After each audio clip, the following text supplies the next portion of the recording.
My name is Phaedra Corso, and I'm the Vice President for Research at Kennesaw State. And I'm super excited for all of us to be here today. It's a way for us to stay connected in these very strange times. And it's also a way for us to highlight some of the great faculty that we have at KSU and the great research that they're doing.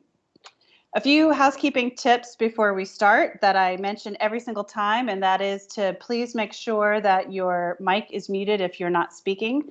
We'll have an opportunity at the end for the participants to ask questions live, and you can unmute then.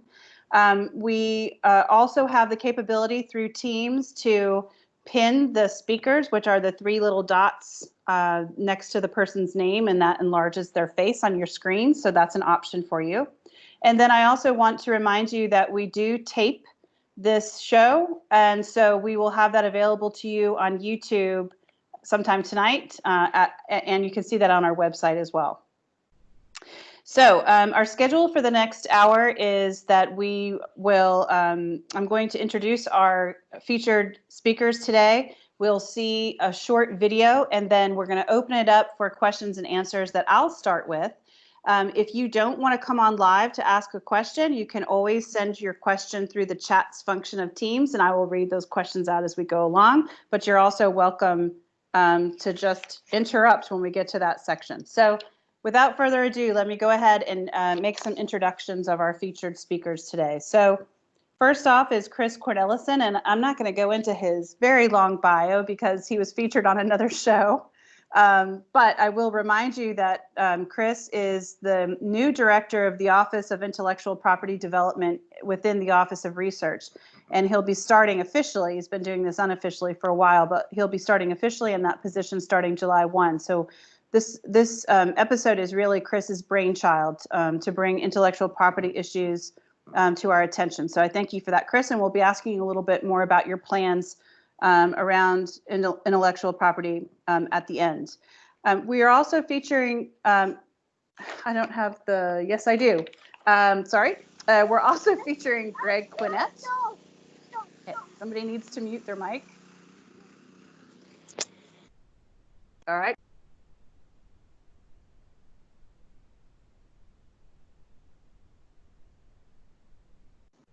Phaedra, you need to unmute. Thank you. Sorry. That's okay. We're also featuring Greg Quinet. He is the Executive Director of the Robin and Doug Shore Entrepreneurship Center in the Coles College of Business. Greg is an Associate Professor of Strategic Management and Entrepreneurship in Coles College, and his current research focuses on supply chain risk management models for supply chain risk management leadership development. Before joining KSU in 2007, Greg's professional experience includes co-founding and leading 4 tech acquisitions that provided software and RFID solutions to global Fortune 500 companies. He has a doctoral degree. He is a doctoral candidate in educational leadership at Georgia Southern University. And Birton is the research director in the Shore Entrepreneurship Center. He is also an assistant professor of management in Coles, and his research interests span many topics of entrepreneurship, particularly on corporate entrepreneurship. He earned his PhD in business administration at St. Louis University. We also have with us today Jonathan McMurry. He is a professor of biochemistry in the College of Science and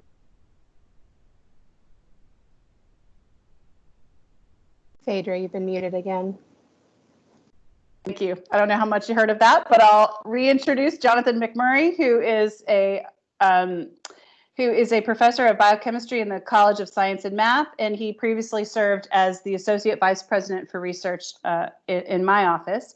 And he's here today to talk to us about a company that he has co-founded called New Echota Biotechnology with the late John C. Salerno. Many of you knew John when he was a professor here. So we're going to hear from Jonathan about that company.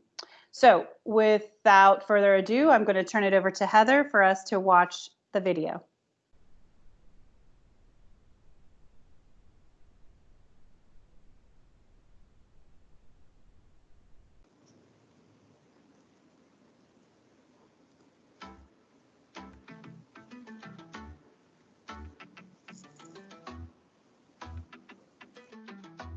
I'm the director of the Office of Intellectual Property Development within the Office of Research at Kennesaw State University. The Office of Intellectual Property Development was recently established with the mission to manage the overall intellectual property portfolio of Kennesaw State University Research and Service Foundation. Intellectual property includes things like patents, trademarks, and copyrights, but it also includes trade secrets and expertise. With a focus of research on relevance, coupled with the tremendous talent of our faculty, staff, and students, the development of intellectual property is an inevitability. When someone at KSU develops some intellectual property, they make a disclosure to the Office of Research, at which time that disclosure is reviewed in consultation with outside counsel, and a recommendation is made to the Kennesaw State University Research and Service Foundation, also known as KSER. KSERF will decide to proceed with some sort of course of action to protect that intellectual property, and the rights of that intellectual property will be transferred to KSERF for management. Once intellectual property has been disclosed and protections pursued, I then begin to work with the inventors to identify their goals for the project. In some cases, for example, as with cancer therapeutic, the inventor may want to develop their own venture or a startup company. In this case, we can provide guidance and training in the concepts of lean startup methodology and other principles that are represented in the National Science Foundation Innovation Core Directive. These are methodologies that allow iterative customer discovery and validation processes to ensure that the business model that comes out most closely reflects the actual market. Another option is to license the technology to an existing company. Sticking with the example of the cancer therapeutic, this may be a company that's already engaged in the development, manufacture, and sell of other therapeutics, and they simply want to add this novel technology to their portfolio. Alternatively, they may just want to keep it out of the hands of their competitors. Either way, identifying a good licensee involves engaging in the local ecosystem, being familiar with that market space, and leveraging our network.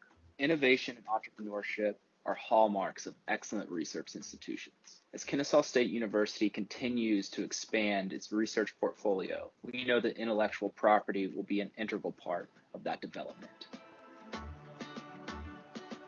John Salerno walked into my office one day in 2013 and asked if I wanted to start a company. So I said yes, and thus was born new Echota Biotechnology. The original idea of the company was twofold, the first of which was to manufacture proteins that we had expertise with, sell them, and then use those revenues to fund development of intellectual property that might have even higher value. The retail side of the company was a failure from the start. The intellectual property, on the other hand, was a natural outgrowth of our academic research from a collaborative project between John and myself, along with KSU faculty, including Carol Christensen and Scott Nowak. We decided to make a prototype of our recombinant molecule and see if it could deliver any protein we could make in the lab to the inside of a living cell. A student of mine worked developing the prototype and protocols for delivery as part of her thesis research. I can still remember the elation we all felt as we gathered around the microscope as the first images came through, showing that we had successfully delivered a protein that we had made in the lab into a living cell. Follow-up experiments showed that it wasn't toxic, that it was rapid, it was easy, it was interchangeable, and thus we had a technology that was worth developing.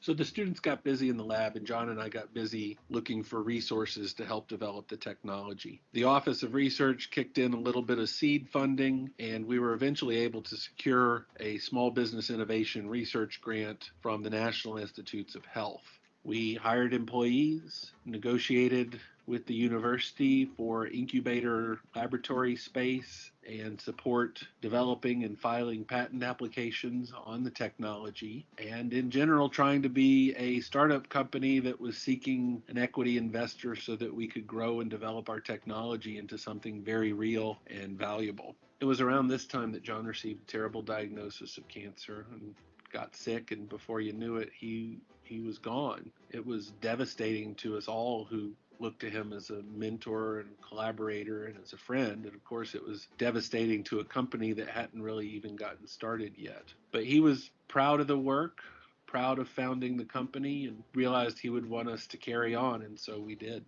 To date, the company has received about $700,000 in grant funding, mostly from the NIH, but also from the Georgia Research Alliance. And we continue to develop the technology both as a company, and my academic lab has NIH funding for basic biomedical research, the results of which are generating more ideas that are be able to be developed into products that KSURF will help protect and New Echota will help develop into next generation biomolecular products.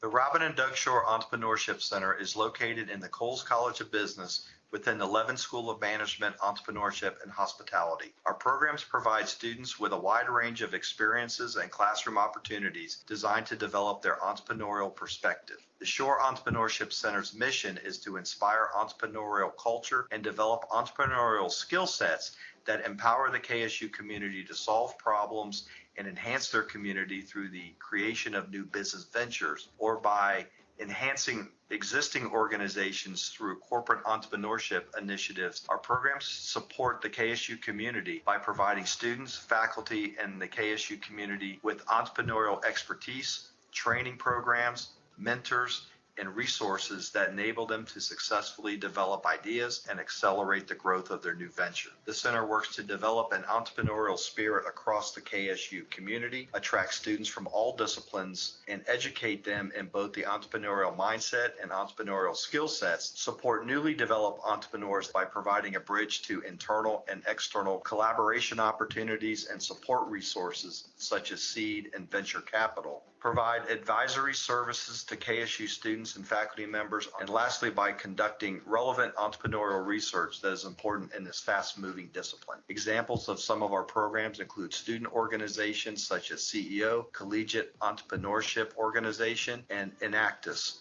which supports social entrepreneurship.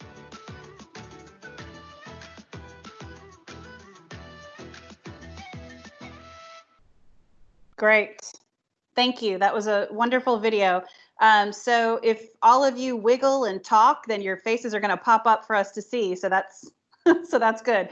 I'm gonna throw out a couple of questions. We've got 4 of you here today, so we really I would imagine we're going to have a lot of questions from our participants. So I'm not going to take up too much time, but I'm going to throw a few questions out, and I want to start with you, Chris. So Chris, you are now this new director starting July 1. I guess my question for you when you came to me with this idea was why? Why do we need this here at KSU? And in your answer, if you could tell us what are maybe 1 or 2 short-term goals for this office and maybe 1 or 2 long-term goals. Yeah, thank you very much, and thank you for the opportunity to be here. This is an incredibly exciting opportunity for me to step into this role. KSU has had intellectual property portfolio going back a number of years, but it's never really received the attention that you see at other institutions. And so the idea here is to provide a little bit more structure with the management of this portfolio. A near-term goal really is to build out a very structured pipeline for how we capture, secure, and develop intellectual property as an institution. Long term, I would love to see this grow into a tech transfer office and really focus on not only capturing and developing intellectual property, but moving it out into the private sector. Additionally, I would love to see things like an incubator being developed here at KSU to nurture startup ventures that may come out of the intellectual property portfolio that we currently have. I do want to tell you, Chris, that your internet connection is not fantastic. So thanks for that. But I want to, it's okay. I want to ask you a follow-up question, because you're really on the faculty side of entrepreneurship. And when we move over to Greg and Birton, we're going to be on the student side. So I want to ask you one more question, which is, what are some plans maybe you have for the fall or the spring for faculty specifically around entrepreneurship? Yeah, so I would love to work with faculty inventors within the concepts of NSF I-Core and really developing this lean startup methodology just to get our faculty inventors to really start thinking about how to develop products that the market wants. This is very different from how a researcher may pursue academic research. And so it really revolves around customer discovery, and there are very specific ways to do that in a successful manner. So I'm excited to bring some of that programming to KSU this fall. Great, thank you. Let me turn to you, Greg. So if I'm a student and I have invented, the next great thing in my field, I come to you for help. What do you actually do for students? Great question, Phaedra, and thanks for setting us up with that. What we are is the place where students come and try things. So they need a lot of help. They need continued inspiration about the value of trying to start a business. It gets very discouraging at times.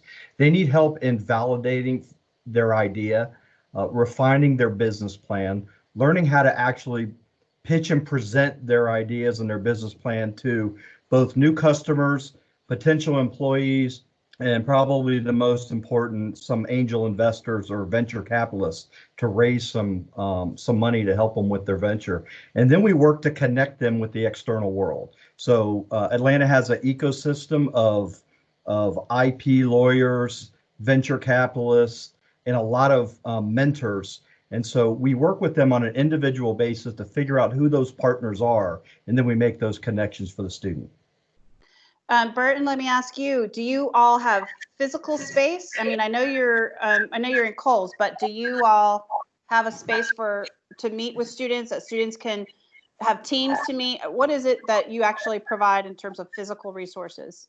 Currently, we do not have physical space. So we have some space in our offices to meet with teams, but we're just kind of being entrepreneurial and pulling different classroom space or partial space. But obviously, as I always like to say, a congregation always needs a church to grow. So we're hoping that can happen here. All right, I'm going to throw out a question to you, Jonathan. Very exciting research that you're doing. What are you doing now, without revealing too many details that would get our IP officers concerned? But I'd love to hear about what is the next greatest thing coming out of your lab. Let me first apologize for the background noise. I'm in a rest area on I-85 in Clemson at the moment. I always like to say I'm doing whatever whoever's writing the check wants done. So, of course, the company has a platform technology. We can deliver pretty much anything. And so when COVID hit, we started thinking, how can our technology be harnessed to address COVID? And so I got busy writing grants, and it looks like the NIH is going to give us some money to try to apply our technology to make a better, personalized, adaptable vaccine. And we're hopeful of an award very soon and some results shortly thereafter. How about students? Have you had students working in your lab from the beginning? And are they graduate students only? Do you have undergraduates? All of the above. My research has always been very student focused and student involved. And from conception of the idea behind the technology to today, undergraduates, graduate students, and I have a postdoctoral scientist all work as a team to develop the ideas into realities. So the video I thought was, first of all, a great tribute to your partner, Dr. Salerno. And for those of you who don't know, we hold a Salerno symposium every fall that features fantastic researchers across campus, very interdisciplinary, very meaningful. We hope that we'll be able to do that in person this fall. And so I just wanted to put a shameless plug out there for the Salerno Symposium. But Jonathan, from the beginning of the idea that you and John had, how long did it take to get where you are now? Just so that we all, as researchers, can get a grasp of the timeline here. I suppose technically the company's in its 8th year, but that's if you count from the idea of starting a company. So there was a lag phase between, hey, let's start a company, and the first activities of the company, which really required money. So we got our first real funding, business license, bank account, and whatnot in the fall of 2015. So it was about 2 years from desire to start up until the company was a going entity with a payroll and accounts payable. And so I guess we're in year 4 or 5 of trying to be a real company, going in and out of the valley of death, which is when you have no money.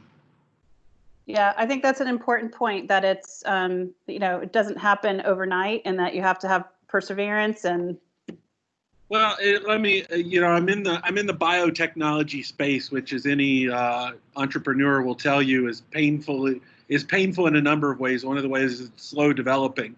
People who are working in more software applications and other things of that nature, things happen on can happen on a much faster basis.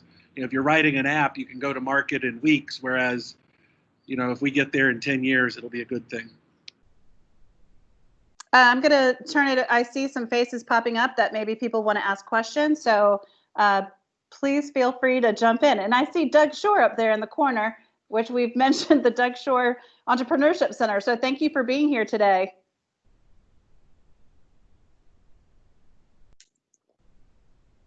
So I start. Glad to be here. Yeah. Hi, Doug. It's Ian Ferguson. How are you Howard. doing? Good to see you. I'll throw out a question since you kind of called on me there. I guess for Chris and also the folks at Coles, how do you balance the need for some control by the university over intellectual property with the incentives that are necessary for faculty to make it worthwhile to develop this IP and to protect the interests of the investors who also want to be rewarded if this IP develops into a profitable business? Yeah, so that's a great question, and certainly a delicate balance. Fortunately, the intellectual property policy that KSU has, which was established before I moved into this position, is incredibly favorable to the inventor. It's actually one of the most favorable as far as revenue sharing in the system. So that is a major incentive for inventors to work with KSURF to develop their intellectual property and get to market. The university also sits in an interesting position when it comes to commercialization activities, being a public resource itself and publicly funded. And so there's a number of motivations beyond just return on investment that are considered when we're looking at licensing technology. And when our faculty, staff, students develop something that has some benefit in a market or to society, it's in our best interest to move that out of the university, out of the academic setting and into the real world where it can have the impact it was designed to have. So we want to be good partners with any entity from the outside that wants to work with our portfolio and with our intellectual property. And there are things that are more important than maximizing the return on investment as we go through moving these inventions and other things out into market. And if I may, I just want to say something to Jonathan and may be of interest to the rest of the group. I saw a presentation about a year ago by Len Schleifer, who's the CEO of Regeneron biopharmacy company that I'm sure many of you are familiar with. And he discussed how for the first 26 years of its existence, it didn't make any money. And now, of course, it's very successful. It's very much involved in the COVID research and a lot of other kinds of research. So hang in there. If the science is right and the product is good and the salesmanship is there, you can be successful, but it does take time in biochemistry. Thanks for that, Doug. It's nice to know I'm following in a long tradition of zero revenue, and I hope Phaedra will remember that next time I come ask her for money. Okay, Ian, I'm going to turn it over to you. Yeah, I had a question. It's really about taxonomy. There's a language associated with this area of entrepreneurship, and a number of different words were used interchangeably, inventors, innovators, entrepreneurs. And these all can mean slightly different things to different people in different communities. So I wondered if somebody would like to unpack that, because particularly the word inventor was associated with faculty, but that doesn't mean that they're entrepreneurial, for example. So if somebody would just like to unpack that language, or I can do it myself, but you guys are the expert. Greg, do you want to do this? Since you're student focused. Yes, well, no, I think you bring up a good point, and certainly this comes into really, I think, a lot of from the perspective we're coming from. So if you're a technical person, an engineer, you look at inventing from a technological standpoint. From a business perspective, we look at it as what's the impact to the customers by providing solutions, and ultimately it's going to bring a return to the shareholders. So sometimes, it's important for us to work with students that understand both of those perspectives. And if we're working with technical people, that we learn that the business side has a set of expertise, and the technical people have a set of skills, and that really it's bringing those together that make a positive impact ultimately to the shareholders and investors of a business. And Greg, we in the College of Engineering are really looking forward to working with you and bringing those two parts of the technical and the business side together in synergistically. Absolutely, very exciting. Let me chime in here just one bit, because you mentioned entrepreneur versus inventor. A professor does not need to be entrepreneurial to have an idea that could be worth something. So even if you come up with an idea that might have some commercial value, it's not as if you have to start a company up and do it yourself. Faculty with these sorts of ideas should talk to Chris and Bill DeYoung, and maybe filing a patent on their idea and looking for a license partner is the way to go. And just to add, we have been doing a lot of that with faculty members, really providing them advisory services. Several of us have been in the tech side. We've been in the business side, and so sometimes by coaching somebody with a technology or an idea, we can provide some guidance on maybe how to expand it or how to focus it, and where it's going to fit into kind of the bigger value proposition that we see happening in the marketplace, which would provide some benefit for the inventor or the technical person. So there's a question here on through the chat function for you, Chris. It says, can you speak a little more about lean methodology?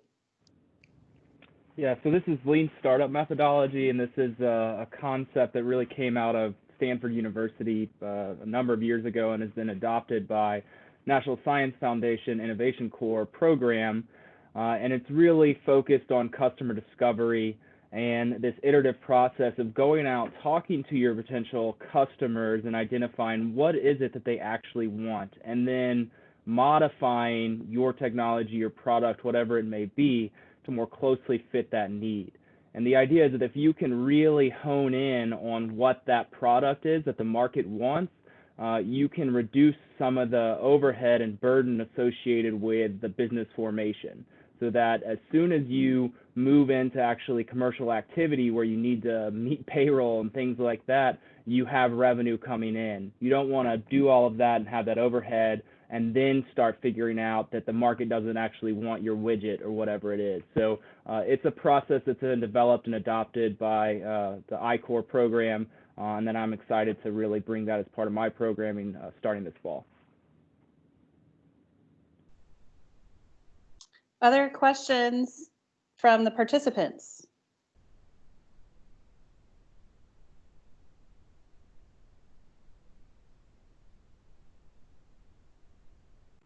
Looks like there are a couple of hands raised, Phaedra. What does that mean? I don't understand. Want to ask a question? Go, Susan, go. Okay. So I was trying to wait for this question because I want to just play a little bit of a devil's advocate. I am inventor or co-inventor on, I don't know how many patents, several, more than one. And, you know, the first one was quite a long time ago. And I have seen zero money from any of that, zero return. Nobody bought anything. Nothing happened. And it was kind of a pain. So I can't remember. Somebody, I think it was Doug Shore, asked something about the incentive and the return on investment. So can somebody speak to that? Why should we go through this pain when we know that most patents don't get any money? I'll take a swing at that if I may. So I've always thought of my career goal as being to get into a position where I can do the things I want to do and not do the things I don't want to do. And so all of my efforts behind New Echota and developing technology and getting inventions has all been at the core, because it seemed like fun, and it's really been fun. And I hope it winds up in a nice 7-figure exit for me, and that I get rich and famous and I get to make a Nobel Prize speech. But that's probably not going to happen. So I'd say, you know, if you don't want to do it, don't. And I'd chime in. I think the patent process is kind of fun. You know, you get to throw your ideas up and see if somebody thinks they're original or worthy, and then you get to argue about it. And as scientists, what could we love better than arguing?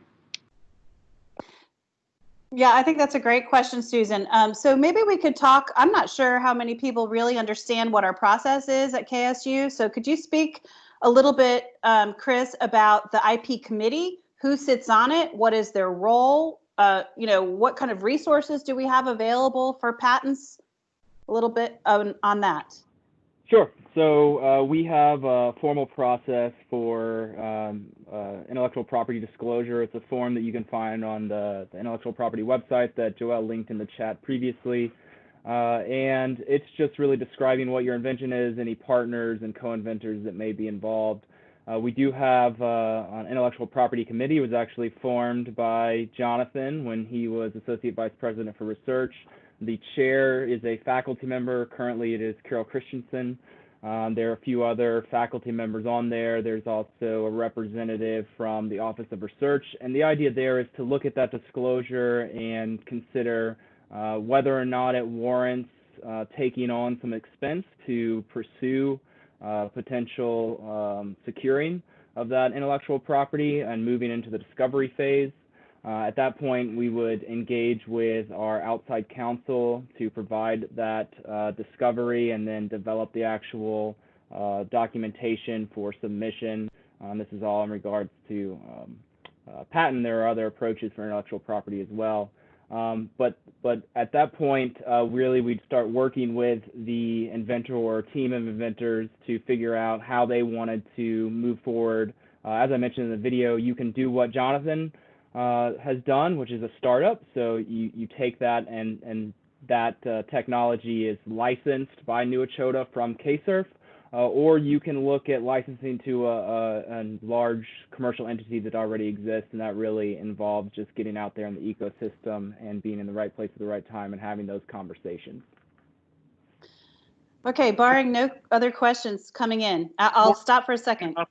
Phaedra, if I may. Yeah, go ahead. Susan mentioned she's got these patents that have never made any money. Well, that's the norm. Most patents never make any money. On the flip side of that, though, is to even get to the patent, you're looking at costs that'll range between $10,000 to $30,000 or even more, depending on complexity. Faculty pay none of those costs. They are borne entirely by the research foundation. So the risk is all borne by the institution, not by the inventor, which is not true if you were in the private sector. Yeah, I totally agree. Thank you, Jonathan. I was trying to throw you a softball. Funny how I missed on the first swing. Here's a question that came in through chats. Is there an opportunity for staff to partner with your office to help coach students? Like, this might be for you, Greg. To To coach students in areas where we may have expertise or can offer skills training. For example, I do not have specific startup or IP experience, but could offer training help on analyzing revenue, expenses, and creating business plans. Sure, absolutely. So first of all, we really act as an advisory group to these students and to faculty. And any faculty or anybody with expertise in that area that wants to join us and help, we would love to connect with them because there may be some situations where the business model is very financial intensive, and it may be on something that we can provide. So we'd love to have anybody that wants to partner with us to please contact us. There's I think if I can just say something Please. else, we also welcome people from within the business community to serve as mentors to the students. So if there anybody like that out on the conversation out here, I'd say get in touch with Greg because many of the ideas that come up, we've had some very good business community mentors in the past, working with students, helping them develop some of their projects. And Phaedra, I want to make one more comment to the last question, and that is just for the faculty to consider that not every commercial idea has to have a patent. There are a lot of ideas that aren't patentable, but are commercially viable. So if you have an idea and maybe you've gone down a patent process and it hasn't panned out, that doesn't mean that we can't do something from a business perspective that might be highly profitable and beneficial to both KSU and to the faculty members. So Yeah. It's not 100% about achieving a patent and being able to still have a viable business. Yeah, I think that's a great point. And we've got a couple of cases like that now where, after doing a little bit of discovery, realize that's not the route to go, but there's still some value in pursuing. So thank you for that. Sure. There's a comment here from Roger that I just want to read because I want to respond to it. So Roger says it might be useful to have a brown bag with one or more IP attorneys to provide an overview of the patent process for faculty. And then he goes on to say how he was an expert witness for a case where a patent wasn't allowed because of public disclosures that were not appropriate. And so this is a real problem that we're facing. And I think our office recognizes that a lot of it has to do with faculty just not knowing what the rules are around this. And so I think part of our job is educating faculty, right? And so Chris will be taking on a lot of that. And Jonathan certainly has done that over the last couple of years. But I do want to mention that we did hold a workshop time means nothing to me anymore, but I'm thinking it was last fall. We did hold a workshop for faculty on the Marietta campus where we invited in our patent attorney who has served us in that role for KSU for many, many years. And we also invited John Marshall, who is in our legal office, who also works very, very closely with our office. And we were there to answer those questions and to provide a little bit of insight on the do's and don'ts.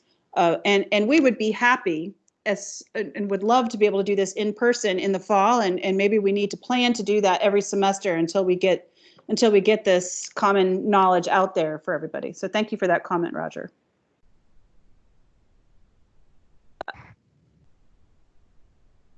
Other questions?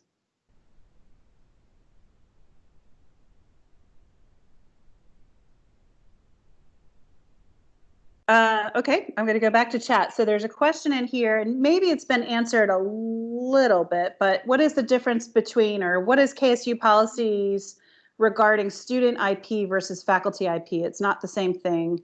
I don't know if you're prepared to answer that, Chris.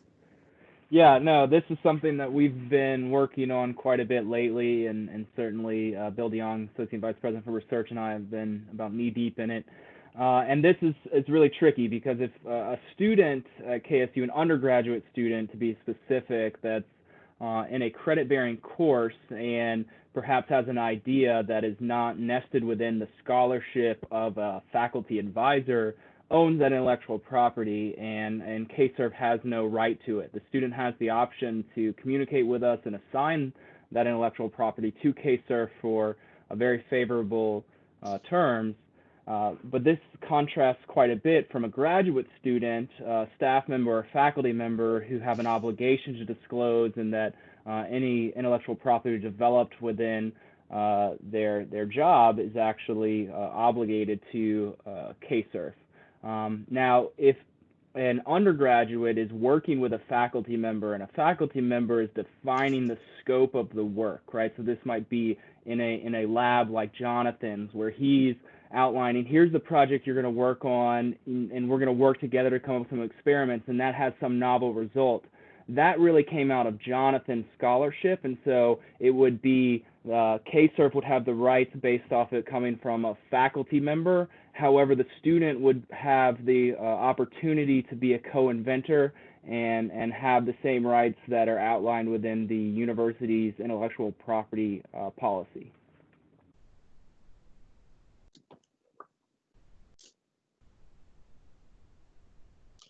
So this is A, and I have another quick question. And again, it comes back to a little bit about language. There's entrepreneurs, which actually end up very often focusing on the economic aspects of this. I think, Chris, you talked about the entrepreneurial spirit previously, and there's also this idea of the entrepreneurial mindset, which again can have a different outcome. So maybe does somebody want to talk about the differences between being an entrepreneur and having an entrepreneurial mindset, and how that may work out in other areas? Yeah, I'll take the first stab at that. And this is something that Jonathan and I have joked about a number of times, but one of the best ways to guarantee that your venture will never be successful is to have your lead inventor take over the business, right? And so if you're a biochemist, keep doing your biochemistry. It's very unlikely that you would be a successful CEO. And so the skills are not always interchangeable between being business-minded and a leader for the business development piece, as it is overseeing the development of intellectual property in the form of technology. But it takes kind of both of those pieces, as Greg was saying earlier, to be successful. You know, it really, the business-minded folks aren't going to be the ones who are developing that novel biochemistry, and vice versa. So it's about a partnership there, but there's definitely strengths that fall in both areas, and it's about marrying those strengths together for the best possible outcome. Thank you. There's a question that's come in from a side chat, because you know I've got a multiple screens going on here at one time with this major production. So this one says, are there opportunities provided to small investors to invest in our KSU products here with a chance of eventual return? Great question. So we do not have anything like that currently that is sort of marketed and developed through the university.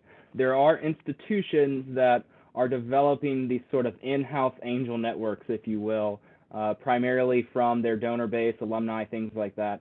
And I hope that one day KSU is at the point where we are engaging in those activities.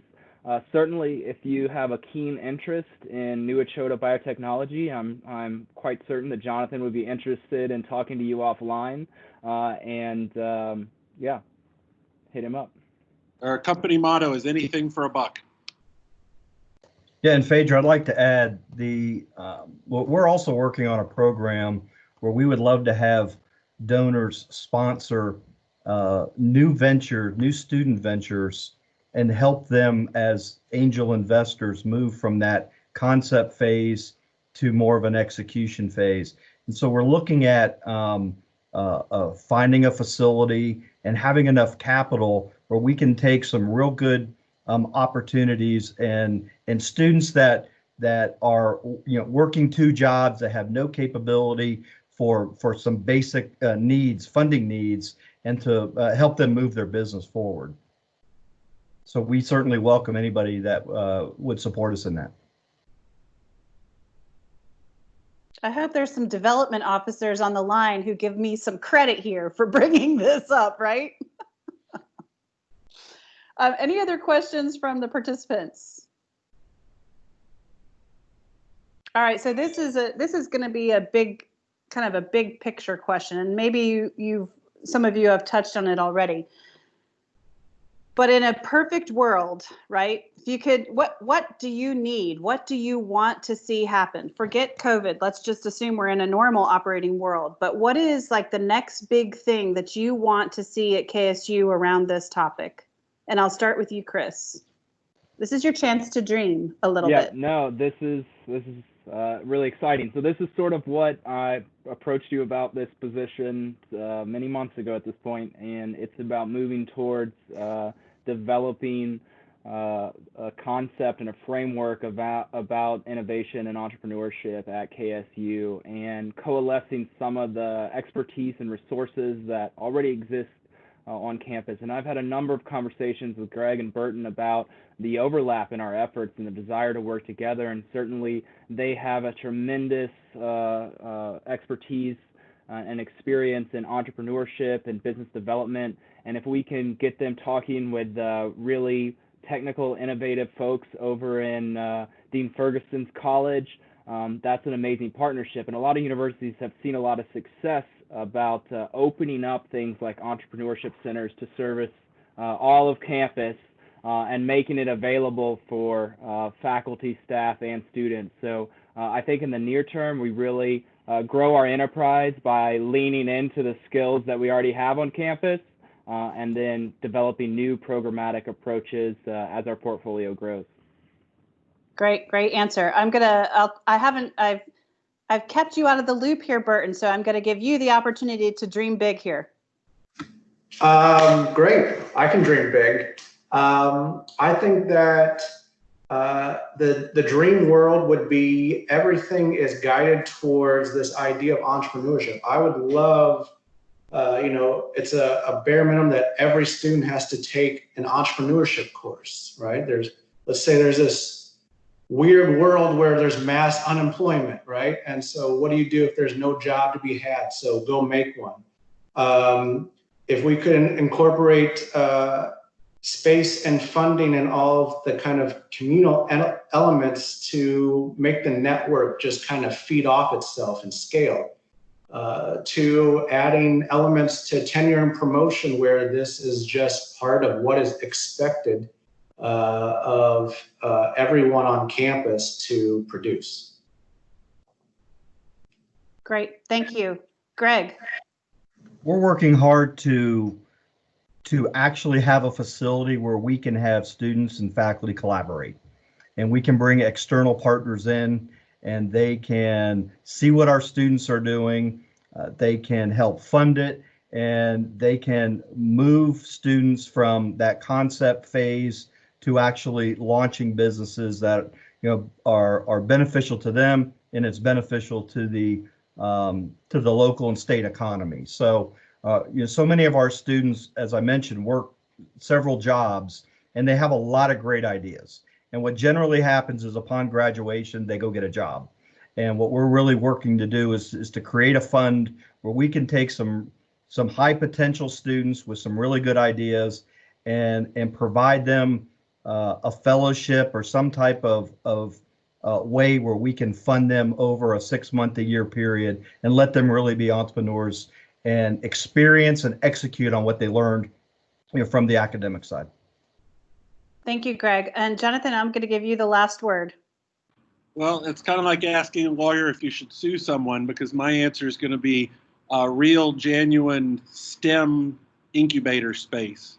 I yield to no one in my love for the humanities and the arts, but the numbers are 95% of research and development in higher ed is in the STEM fields, and I'd like to see that's certainly the highest potential return on investment, and most matches with moving up the R2 ladder. Is that it'd be nice if we had some science and engineering and specific resources. And we do have a lot of great people, as you've seen from this, in terms of entrepreneur, how do you set up a business, how do you get going? But I think we We need a real incubator. I hear you. If you don't mind, I'd like to chime in a little bit. I've been fortunate enough to also be on the advisory council of entrepreneurship at Cornell, and I've been learning a lot about what they're doing. And I would like to see us be able to do, as we grow, some of the many things that they're doing up in Ithaca, among other things, and some of them have been mentioned, but they do have incubator programs for student teams.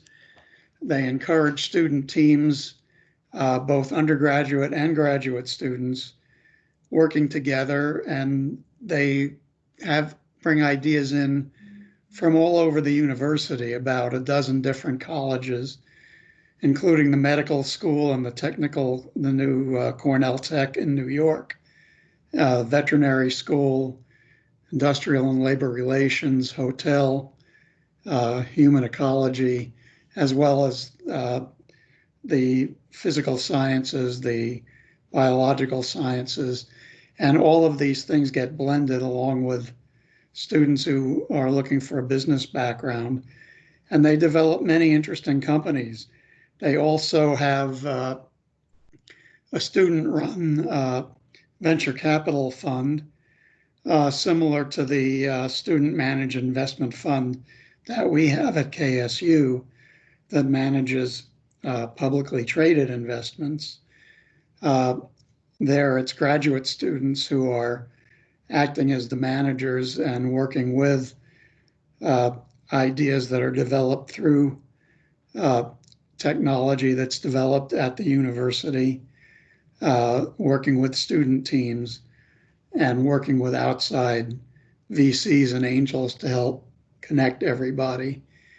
These are just some of the things that I think can be done. But one of the key things is that they do work with every part of the university. And in fact, all of the deans in the university from all of the colleges and schools are heavily involved with and support the entrepreneurship program, so that everybody contributes and everybody gets a benefit from it. Yeah. Thank you. Thank you, Doug. I think those are great examples that we can learn from. And Chris, if you've not had a sit down with Doug, I am going to encourage you to do that sometime in the future when we can actually be face to face, because I think that he's got some great ideas that we can explore. We're out of time, and I just want to say thank you to our guests, Chris Cornelison, Greg Quinet, Birton Cowden, and Jonathan McMurry. And again, a big, huge thank you to Joelle Walls, who has pulled all of this together for us in record time over the last 8 weeks. We're coming back to you again in the fall. I have received so much feedback from faculty, staff, and some students who are saying that this has been a way for them to learn about faculty that they might not otherwise hear about. And so this is something that we want to continue regardless of what our outside world looks like. So I'm really happy to do that. And so we'll be back on August 21st with our next round of events. So before you go, I also want to encourage you to see the spring 2020 issue of the Investigator Research Magazine, which we have digitally available to you on our website. And I also want to do another shameless plug, which is that Amy Buddy, who is our Director of Undergraduate Research, will be live on Ask Admissions live session that the university is holding on their Facebook account on July 2nd. From 2 to 3. And Amy's going to be joined by Trey Dunn, who is a 2020 Goldwater Scholar. That is awesome for KSU.